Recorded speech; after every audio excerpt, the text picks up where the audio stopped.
Hey, what's up? It's Aaron, and welcome back to the CashPT Lunch Hour Podcast. I'm your host, and I know it's been a little while since we've uploaded a new episode, but some big things have been happening this year, and I wanted to update you on them. But really, the main thing I want to tell you about is what do you do when an employee gives their 2-week notice?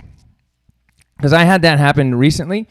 And that's part of why we haven't had a podcast, but it's not the only reason. There have been a lot of other factors, but I'm really excited to get the podcast back up and running, and we'll be bringing some special guests. I'll be doing a few more episodes myself to share with you about our journey and some of the amazing things that people in our Platinum Mastermind group have been doing over the last few years. So, look, the pandemic was tough. And 2020 is not over, even though it's 2021, right?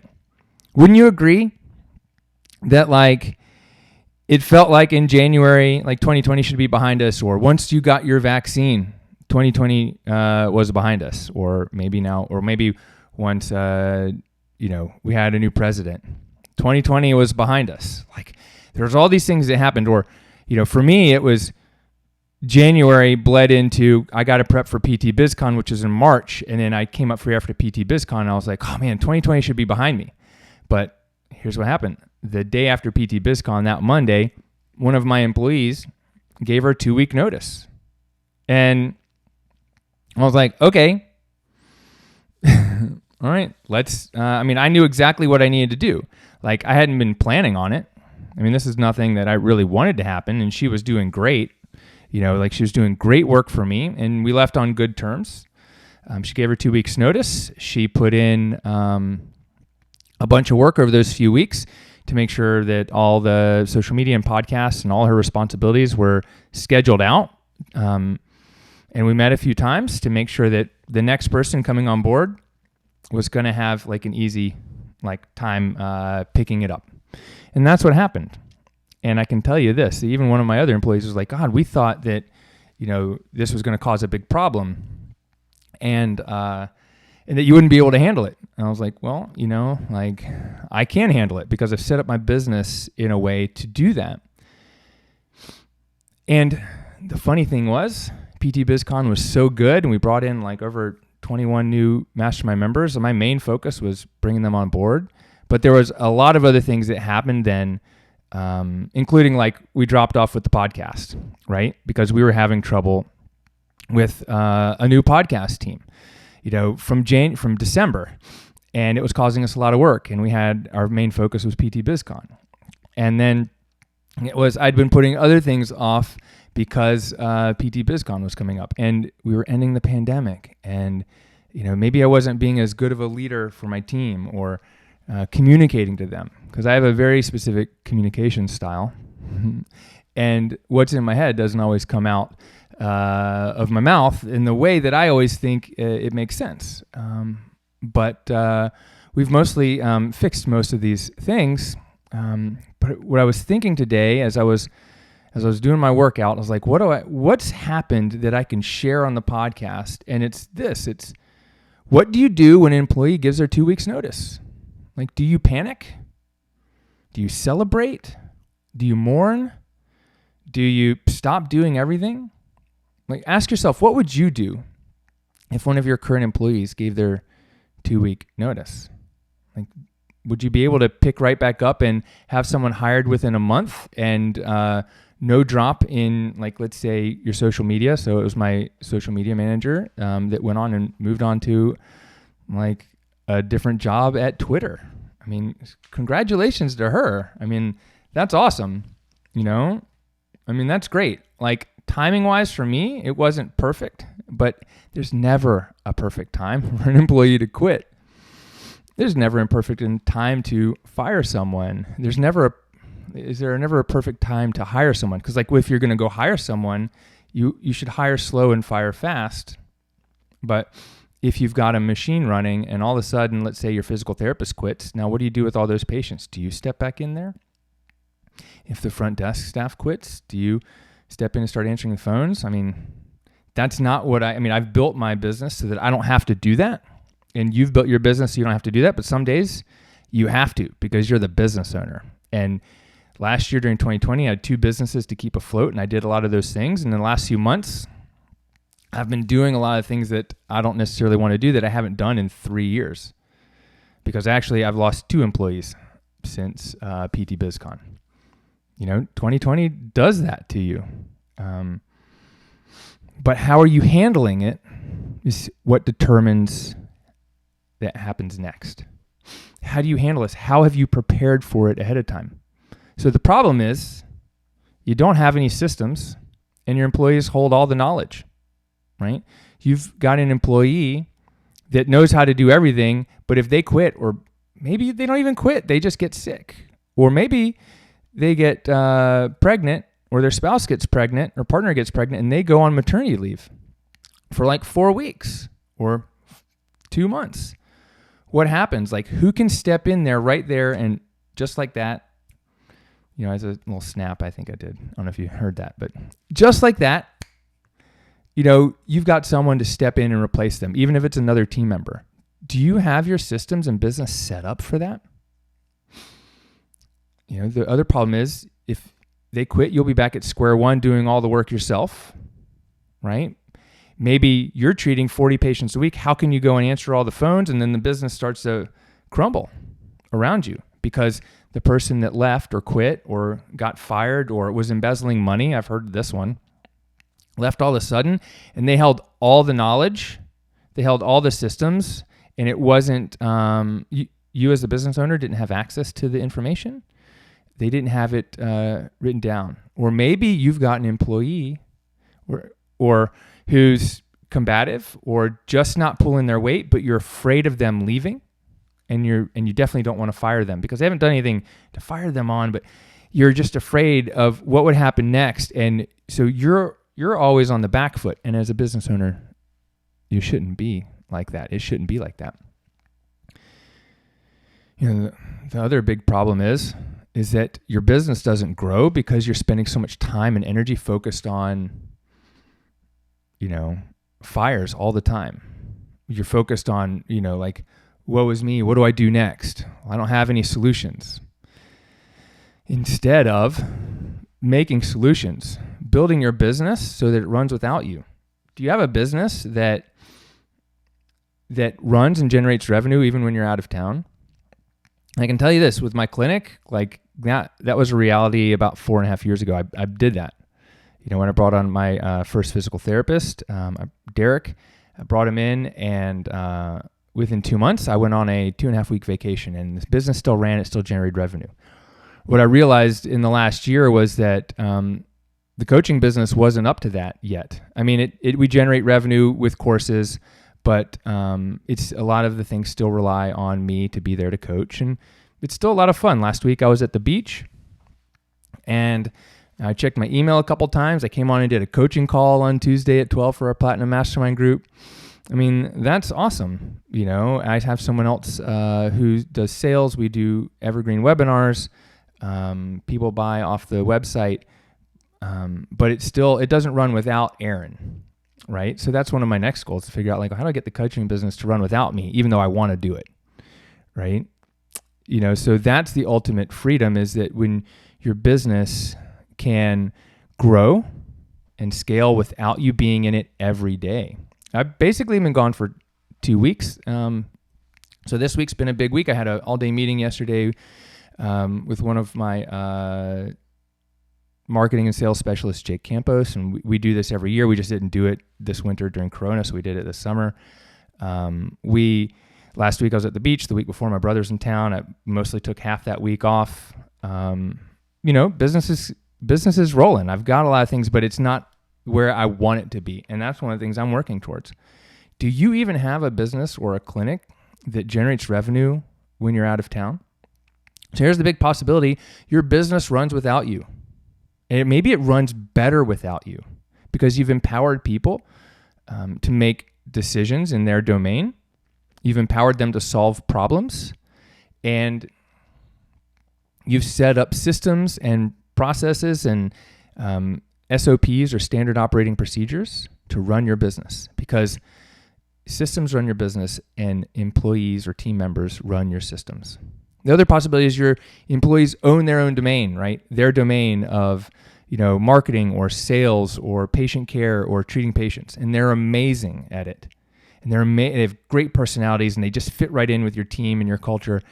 And at the same time, they're responsible for the system that runs your business. So the employees run the system. So even with our clinic, our physical therapists know that our system for our patient care encounter is to listen, touch, and empower. Listen to the patient, ask the right questions, touch them somewhere in their body. So there's some physical contact, because that's one of the reasons they're coming to us, but it also lets them know we know where their problem is, and empower them to treat themselves or to do the correct exercise or to know what to do next. Give the patients the power to, heal themselves or fix themselves. We don't fix them. We are the guide that helps them. That's the possibility. Another possibility is an employee gives their 2-week notice, and you go, okay, great, let me turn on the hiring funnel.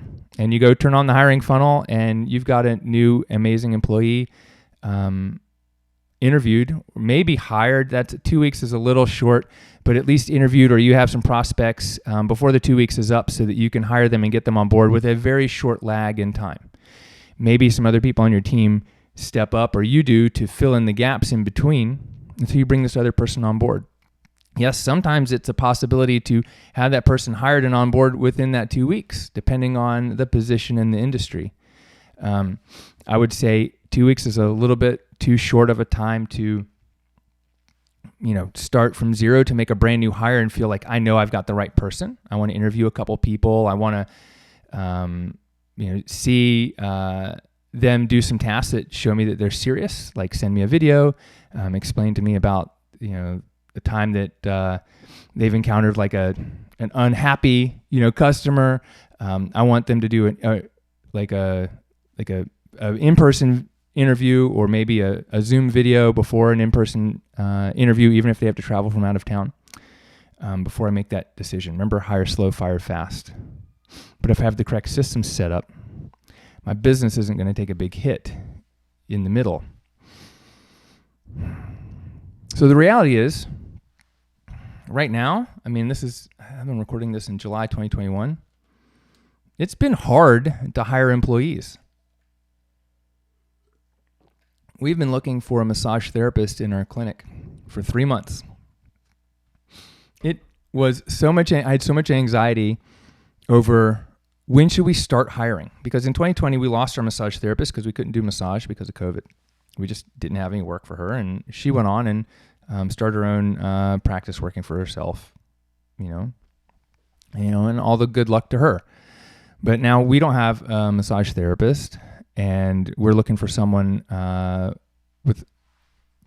new. And I had all this anxiety about, are we ready? Is our space is small. Do we have the patient spacing? Can we handle it administratively wise, cleaning wise, all that stuff? Because we'd been rotating rooms for PT. We had to figure out, we used to just see everyone on the hour, and we'd have 3 people come in the front door at the same time. And I was like, how are we going to make that work for COVID? And is it safe? Would I want to go get a massage myself? That's the question I kept asking myself. Would I want to go get a massage myself? And not everyone was vaccinated. And at this time, right around April, or end of March, early April, I was like, okay, general public's getting vaccinated, at least here in North Carolina. Massage therapists, are now able to start getting vaccinated. And do I want to hire someone who's not vaccinated or can't be vaccinated yet? Would I want to go lay on a table face down with a mask on for 30 minutes, getting a relaxing massage or even just some body work? No, I didn't want to lay on a table face down for more than 10 minutes. I have allergies. You could probably hear it sometimes. You lay face down in your face in a face cradle, it smushes the mask against your face. I'm like, this is just not comfortable. Unless I'm in pain or agony, I'll go see my physical therapist and get Dr. Herzog to work on me. But to relax and get a massage, no, I wasn't ready for that. And I didn't, as the business owner, I feel responsible for the employees and making that decision. And so we finally made that decision. put up an ad on Indeed, put up an ad on LinkedIn, and within the first week, and I was like, well, I'm just going to pay money to boost this thing, and then paid money to boost it. And I got like 12 total people to start their application. I got 3 people to finish step 1, which is our like application, then 12 people to apply on Indeed, 4 or 5 to complete the application, and 3 send in their video. 2 of the 3 who sent in their video were not licensed in North Carolina. One of them wasn't actually living in North Carolina yet. We interviewed one of them in person, and he was great personality, seemed like it could be a good fit, but in school, not graduating for 3 more months and not licensed. And I was like, well, it's great. Like, well, when you get licensed, give us a call. And I left that ad running for a few more weeks and getting no traction. And I finally turned it off the week before. My brother came into town, and then we went to the beach. And I probably spent like $2,500 on Indeed. That sucks, right?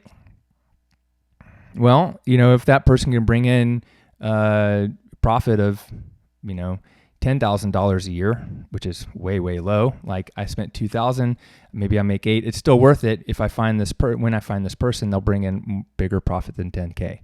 But I just use that number for example. But I haven't found them yet. I said, look, I'm just going to wait, because one of the things I realized is it's been hard to. Everyone around the country is having a hard time hiring right now. Why is that? Well, it's not because I'm paying minimum wage, because I'm not necessarily advertising the wage, but I'm advertising and hiring for jobs that are well above minimum wage and pay a living wage. Like we pay a living wage, so it's not the living wage problem.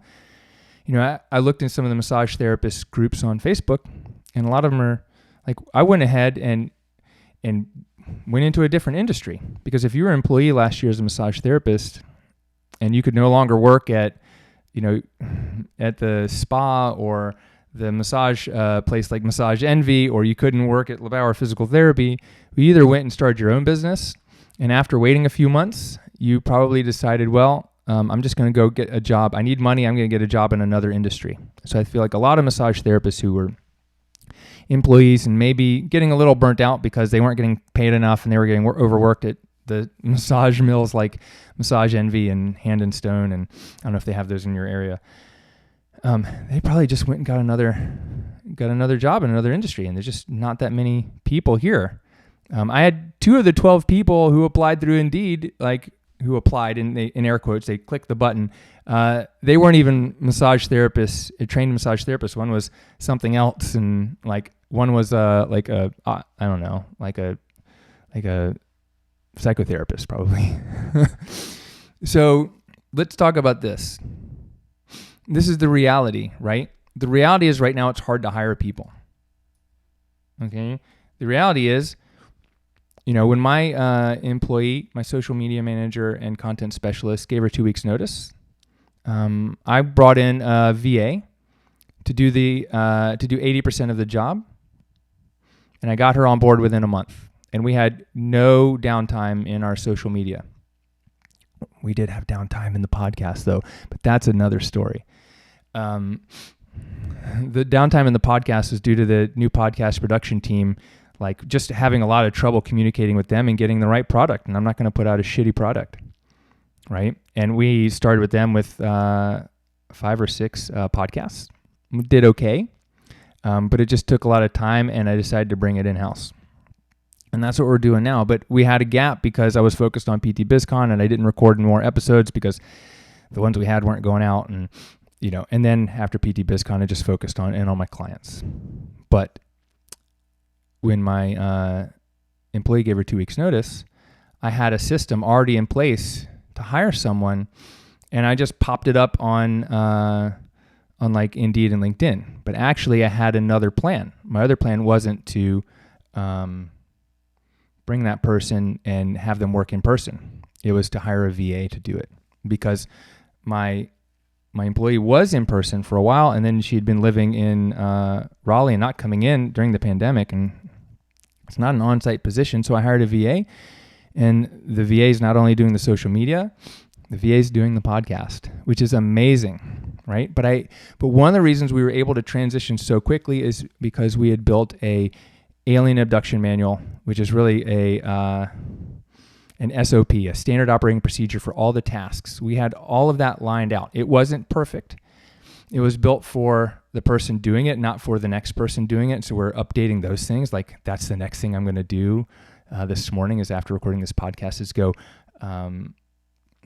refine our SOPs for my customer service specialist who an event planner who I've yet to hire. And we're going to go do that. But we had all that up. So all I had to do is say to the VA, check out this spreadsheet and give her access to Slack and Google Drive folder, share some passwords on LastPass, and get her access to some of our things. And she could go in there and figure it out and get things started and recycle some old content that we already had. We had it saved. It didn't disappear. We had it in a folder and listed out on purpose so that we could recycle it again. And you probably didn't even notice, right? You probably didn't, because I had all this set up. I knew that I needed to have that set up. I wasn't ready for the day, but I knew on that day, I was like, well, I know what I'm going to do next. I can either go and just plop up the ads up on Indeed that I already used before and use that same system, or I can try a slightly different avenue, which is what I did, was I went to one of my coaching clients, Jess Jenny, who's amazing, and she's helped me find an amazing VA, and she's helped handfuls of our clients find VAs and physical therapists to work in their business. So shout out to Jess. So thank you very much, Jess.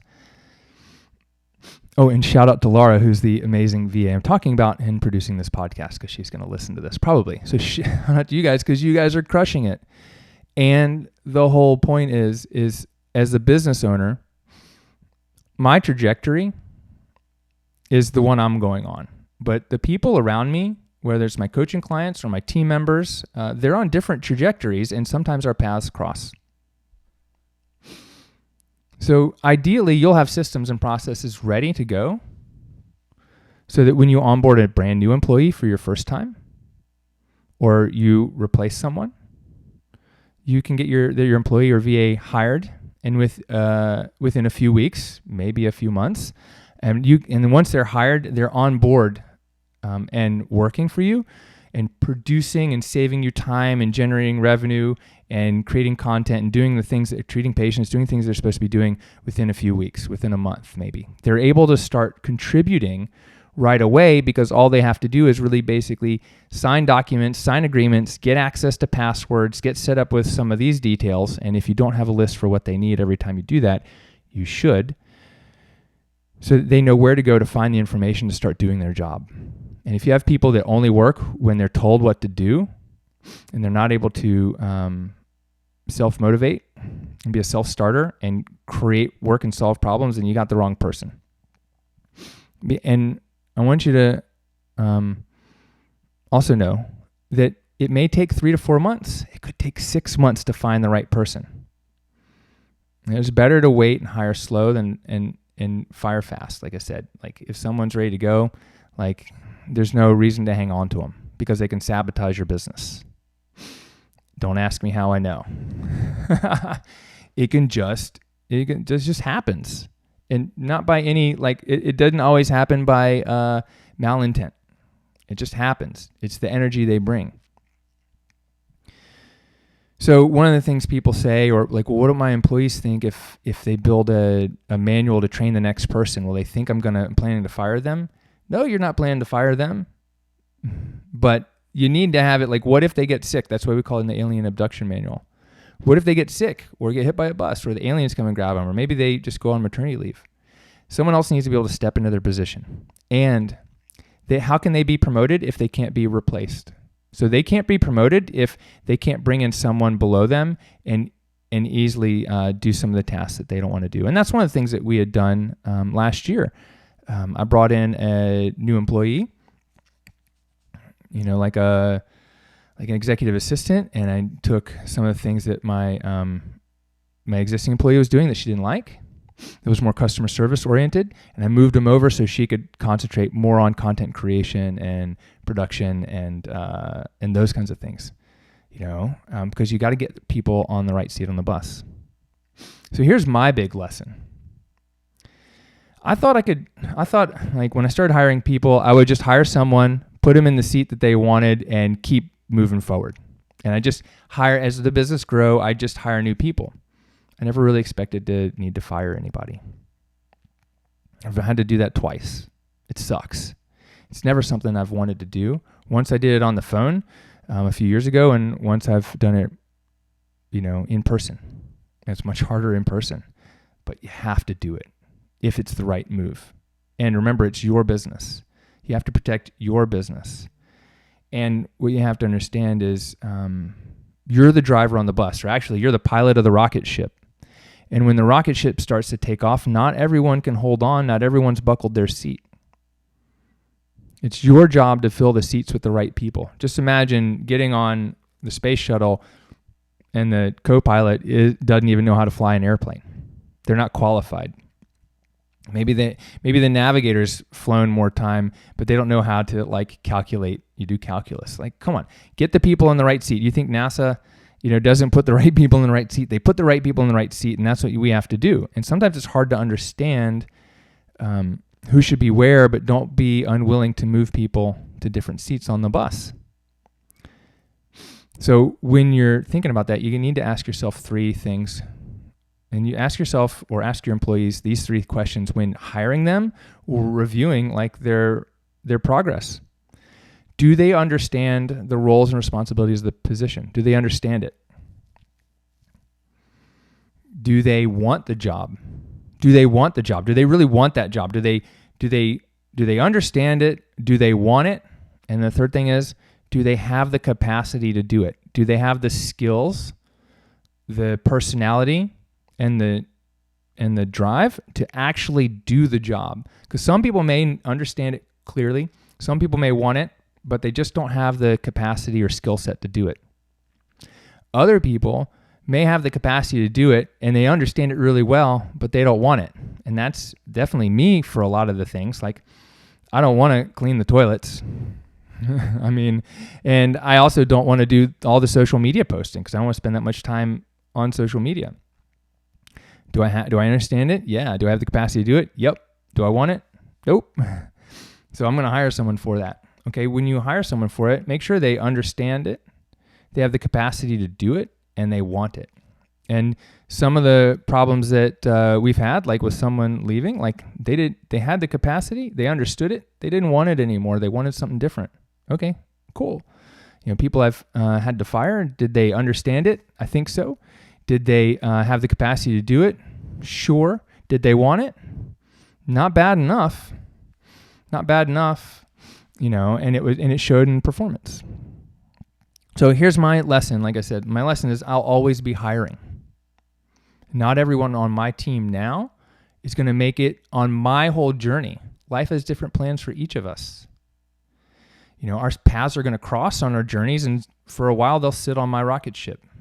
But then it'll be time for them to get off, and either they'll choose to get off, or we'll choose a different seat on the rocket ship, or I'll choose to let them off at the next stop because they're not going all the way with me. Most people aren't.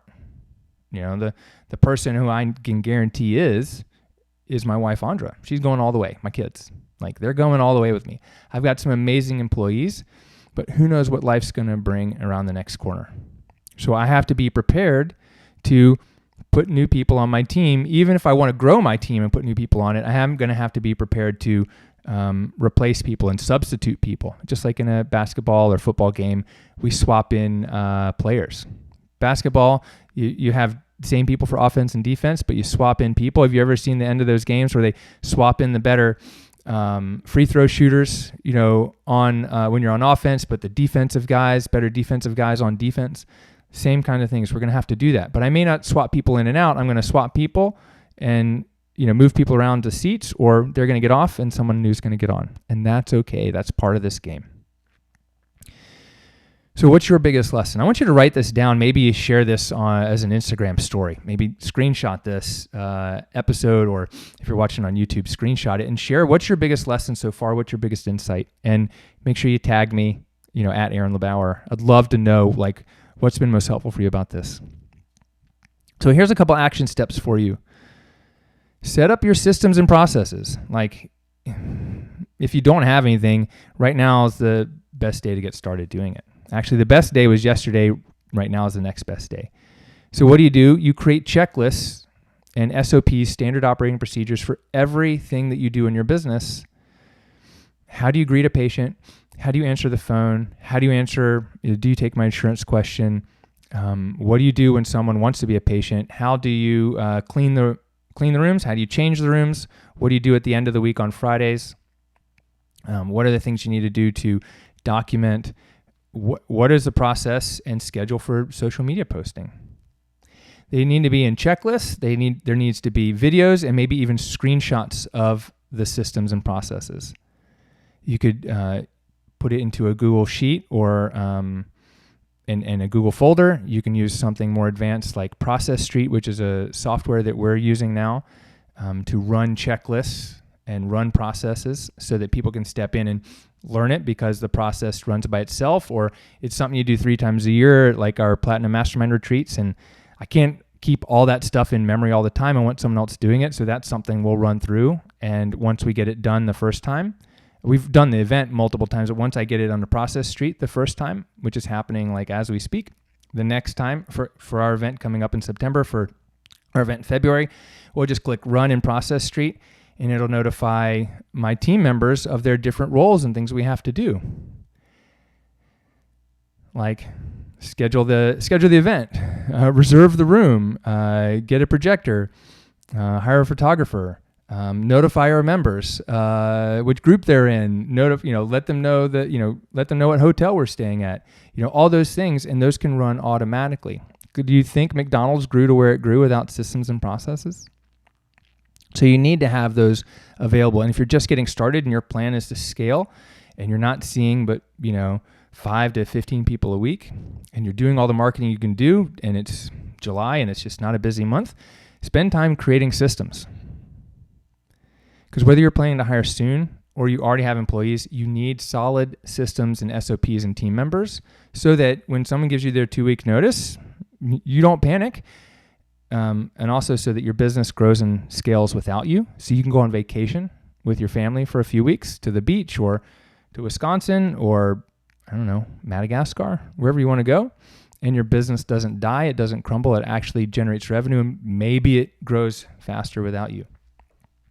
So if you own a business and you're passionate about patient care and you would like some help building out a robust business and systems that can scale without you working longer hours or working even harder, so you can create more money and freedom and time for yourself and your loved ones and your family for the causes and charities that you value most, and like I said, you're passionate about physical therapy and patient care and patients getting the care that they need, because you have a big vision and dream. And like I said, you already have a business with a proven offer, seeing patients or selling products, information products online. You could be a great fit for our Platinum Mastermind program. I'd love to invite you for a free breakthrough strategy call with myself or my team. All you got to do is DM me or send me a message, whether it's over on Instagram or email, and just send me the words all in. Just all in, or Aaron, I'm all in. And what we'll do is we'll send you more details about the program and how you can apply to join us in the next live 2-day retreat. This is coming up soon. I think that's about it. I just want you to know, my final parting thoughts on this are, being an entrepreneur is hard. It's never going to be easy. It's always just going to present new challenges. Okay, the day you quit is the day you are no longer in this game. So just don't quit on yourself. New things are going to come up. Your unique ability is that you can solve problems and think outside the box. And sometimes you just need a little help seeing from a different perspective. And that's what coaches do for me. So I'm in a mastermind group. I'm in a black belt mastermind group. I also have a private coach who I've re-upped with for a 4th year. I spent, that's a $50,000 a year program. The other one's a $34,000 a year program. I'm serious about growing my business so that I can help millions of people and I can create a life of freedom and fulfillment for myself and my family, right? If you're all in for that, just know the problems won't end. You're just going to have bigger and better problems. Like, oh, my brother's iPhone 12 takes better pictures than my iPhone 10X. When should I go ahead and upgrade? Or I've got a problem with a computer part. Like, maybe I should just go, should I spend 2 hours on the phone with Apple support, or should I just go buy a new computer? Like, that's a thought that's entered my head lately. Those are bigger, better problems. We're just going to get you there, but you're always going to encounter problems. You're always going to encounter things like employees quitting or leaving or needing to fire someone. It's part of the game. So get used to it and get some support, people to understand it, because that's one of the most valuable things that's helped me is that my coaching programs and my coaches have helped me through this process. Like, I didn't panic, but I was like, okay, I'm spending way too much mental energy on this now. I'm trying to figure it out on my own. Let me send a message to my coach, Bedros. Let me get on a call, on one of the black belt calls and figure this and get some perspective and figured it out. And I was able to make a decision so I could go on vacation and just move forward rather than sitting on it for months, another few months. So I just want you to understand that this is part of the process. Learn to enjoy it. It's a challenge, and it's something that's going to help you grow as a person, as a leader, and as someone that's going to help a ton of people, right? And as a business owner, it's going to help you grow. So get used to it. And like I said, let me know if you want a little help, you want to work with us to grow and scale your business, your time, your income, your impact. Just send me the words, DM me the words all in, and we'll send you some details. And if you're a good fit and you qualify, like there's nothing more that I love to do than to help other people succeed where they thought it wasn't even possible, and just spend time with people who are passionate about this stuff. Like, that's what I love doing. I love doing these podcasts. I don't even want to end this show because I get messages all the time from you guys about how helpful it's been. So I appreciate your messages and your reviews, and you listen to the show. So get ready for a few amazing interviews coming up, a few more episodes coming out similar to this one, and we'll see you guys on the next show. Thanks so much.